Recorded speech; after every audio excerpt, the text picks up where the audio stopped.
নমস্কার, আমি তস্মিনা। নমস্কার, আমি ইন্দ্রাণী। শুরু করছি বিয়ন্ড পলিটিক্স। গোটা দুনিয়ার দাদা কে? ডোনাল্ড দাদা আবার কে? কাল একটা দারুণ স্বপ্ন দেখলাম, জানো? কি স্বপ্ন দেখলি? কোটি কোটি টাকা পেয়েছিস? না গো, এত ছোটখাটো কিছু না, আরো বড় কিছু। তা কি স্বপ্ন দেখলি? আমি গোটা পৃথিবী শাসন করছি, সবাই আমার কথায় উঠছে আর বসছে, আমি গোটা দুনিয়ার রাজা। বাপরে, হঠাৎ তোর ডোনাল্ড ট্রাম্প হতে ইচ্ছে করলো কেন? Donald Trump? সে তো আমেরিকার প্রেসিডেন্ট, দুনিয়ার রাজা হলো কি করে? ডোনাল্ড ট্রাম্প এখন যা করছেন, যা বলছেন, তাতে উনি শুধু আর আমেরিকার প্রেসিডেন্ট বলা যায় না। মানে কি করেছেন ডোনাল্ড ট্রাম্প? ভেনেজুয়েলার প্রেসিডেন্টকে কিডন্যাপ করার পর ডোনাল্ড ট্রাম্প নিজেকে ভেনেজুয়েলার প্রেসিডেন্ট বলে দাবি করলেন। ভেনেজুয়েলার প্রেসিডেন্ট ডোনাল্ড ট্রাম্প? মানেটা কি? ঠিকই বলছি, একটা ফেক উইকিপিডিয়া অ্যাকাউন্ট বানিয়ে তার ছবি শেয়ার করেছেন ট্রাম্প। সেখানে ভেনেজুয়েলার প্রেসিডেন্ট হয়েছেন ডোনাল্ড ট্রাম্প নিজে। বাহ, নিজেই নিজেকে একটা দেশের প্রেসিডেন্ট বলে দিচ্ছেন। আবার কিউবাকে হুঁশিয়ার দিচ্ছেন, কিউবার দখলও নাকি তিনি নেবেন। ট্রাম্প ঠিক করে দেবেন কোন দেশ কিভাবে চলবে। তাই তো করে দিচ্ছেন। উনি তুঘলককেও হার মানাবেন। এই দেখ, তিনি মুখ খুললেই বিশ্বের রাজনীতি তোলপাড় হয়ে যায়, অথচ খুব কম সময়েই তিনি সতর্ক হয়ে দায়িত্ব নিয়ে কথা বলেন। ডোনাল্ড ট্রাম্প আবার বিতর্কের কেন্দ্রে। রবিবার নিজের সোশ্যাল মিডিয়া প্ল্যাটফর্ম ট্রুথ সোশ্যালে তিনি নিজেকে ভেনেজুয়েলার কার্যনির্বাহী প্রেসিডেন্ট বলে দাবি করেন। পোস্টে তার অফিসিয়াল ছবি ছিল, সেখানে লেখা ছিল acting president of Venezuela, incumbent January 2026। একই ছবিতে তাকে মার্কিন যুক্তরাষ্ট্রের 45তম ও 47তম প্রেসিডেন্টও বলা হয়েছে। কয়েকদিন আগেই যুক্তরাষ্ট্র ভেনেজুয়েলায় বড় সামরিক অভিযান চালিয়েছিল।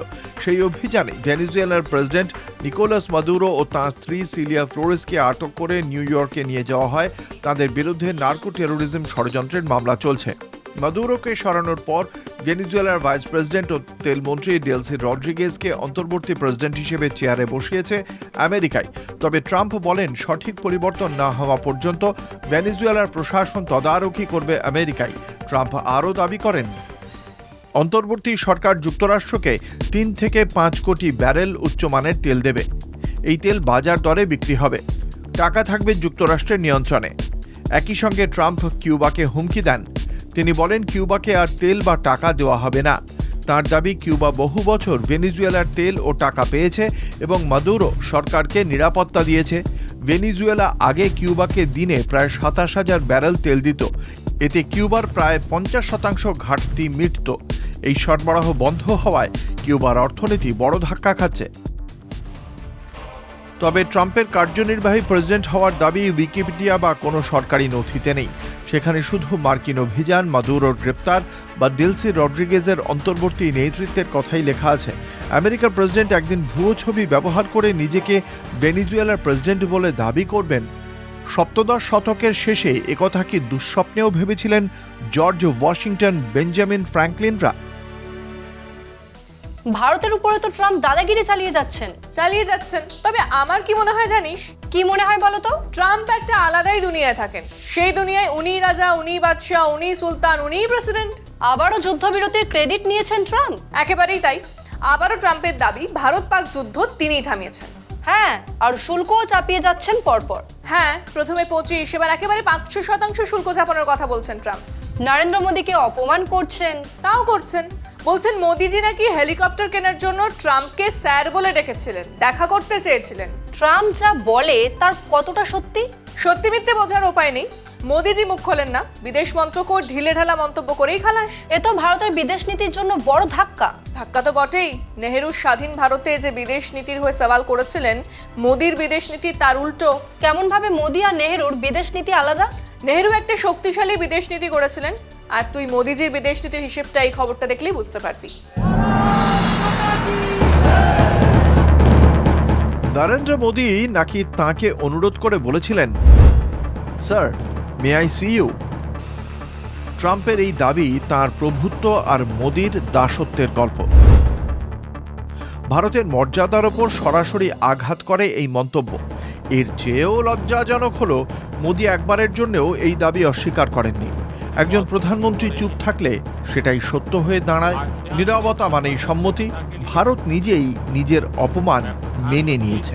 ট্রাম্প যখন বলেন ভারত রাশিয়ার তেল কেনা কমিয়েছে শুধু তাঁকে খুশি করতে, তখন সেটি ভারতের স্বাধীন বিদেশ নীতির প্রকাশ্য অবমাননা। অথচ সরকার চুপ। সরকারের নীরবতা আবারও প্রমাণ করে ভারতের সিদ্ধান্ত এখন ওয়াশিংটনের খুশির ওপর নির্ভর করছে। আরও লজ্জার বিষয়, মার্কিন দালালের হাতে বিদেশ নীতি। ভারতীয় দূতাবাস ট্রাম্পের ঘনিষ্ঠ এক লবিস্ট সংস্থাকে বছরে $1.5 লক্ষ দিয়ে ভাড়া করেছে। সেই সংস্থার কাজ মার্কিন স্টেট ডিপার্টমেন্ট ও হোয়াইট হাউসের সঙ্গে ভারতের হয়ে যোগাযোগ করা, বৈঠক ঠিক করা, ফোন ও ইমেল চালাচালি করা। অর্থাৎ ভারতের কূটনীতি বিক্রি করে দেওয়া হয়েছে মার্কিন দালালের হাতে। এটি ভারতের ইতিহাসে নজিরবিহীন। জওহরলাল নেহরু 1927 সালেই লিখেছিলেন, ভারত কোনো দেশের কাছে মাথা নত করে না, নিজের স্বার্থ ত্যাগ করবে না। তিনি চেয়েছিলেন ভারত নিজের পায়ে দাঁড়াক, ভারতীয়রা নিজেদের কূটনীতি নিজেরাই পরিচালনা করবে। 1954 সালে নেহরু মাও সেতুংকে বলেছিলেন, ভারত কাউকে ভয় পায় না, কিন্তু মোদি ভয় পান। তিনি ট্রাম্পকে খুশি করতে দেশের নীতি বদলান, তেল কেনাবেচার হিসেব বদলান, নীরবে অপমান মেনে নেন। আজ নরেন্দ্র মোদী 150 কোটির বেশি ভারতীয়র প্রতিনিধি, কিন্তু সেই সব ভারতীয় সম্মান ট্রাম্পের সামনে বিসর্জন দিয়েছেন তিনি। এই বিদেশ নীতি ভারতের নয়, এটা ট্রাম্পকে খুশি রাখার নীতি। এর ফলে ভারত দুর্বল হয়েছে, বিশ্ব রাজনীতিতে সম্মান হারিয়েছে। এই কূটনৈতিক দুর্বলতা ইতিহাসের সামনে এক লজ্জাজনক আত্মসমর্পণ। ট্রাম্প দাদাগিরি দেখিয়ে যাবেন আর মোদিজি চুপ করে মেনে নেবেন। ট্রাম্প আসার পর থেকে কত কিছু করলেন। বাকি দেশের কথা ছাড়, আমেরিকার ভেতরেই আগুন জ্বালিয়ে দিলেন। আগুন জ্বালিয়ে দিলেন মানে? অভিবাসীদের বিরুদ্ধে যুদ্ধ ঘোষণা করলেন। অভিবাসীদের ওপর গুলি চলছে, প্রাণ যাচ্ছে অভিবাসীদের। ট্রাম্প নির্বিকার। বাইরের দেশেও তো যুদ্ধ ঘোষণা করছেন। হ্যাঁ, কখনো গ্রিনল্যান্ড দখল করবেন বলছেন, কখনো ডেনমার্ককে হুঁশিয়ারি দিচ্ছেন, কখনো রাশিয়াকে, আবার কখনো চীনকে, তাই তো? এখানেই ট্রাম্প একটু আটকাচ্ছেন। কেন আটকাচ্ছেন? কারণ রাশিয়ার চীনের সঙ্গে বেশি বেগরবাই করতে পারছেন না। ভারতকে যতটা ধমকাচ্ছেন, এদের সঙ্গে পারছেন না। এদিকে যে বিজেপি দাবি করে ভারত ক্ষমতার দিক থেকে চীনকে টপকে দিয়েছে, অথচ মার্কিন প্রেসিডেন্টের হুমকির মুখে চুপ করে থাকে। বাহ মোদিজি বাহ। চলো শেষ করি। বিয়ন্ড পলিটিক্স আজকের মতো এই পর্যন্তই। দেখতে থাকুন কলকাতা টিভি, রাত দিন 7 দিন।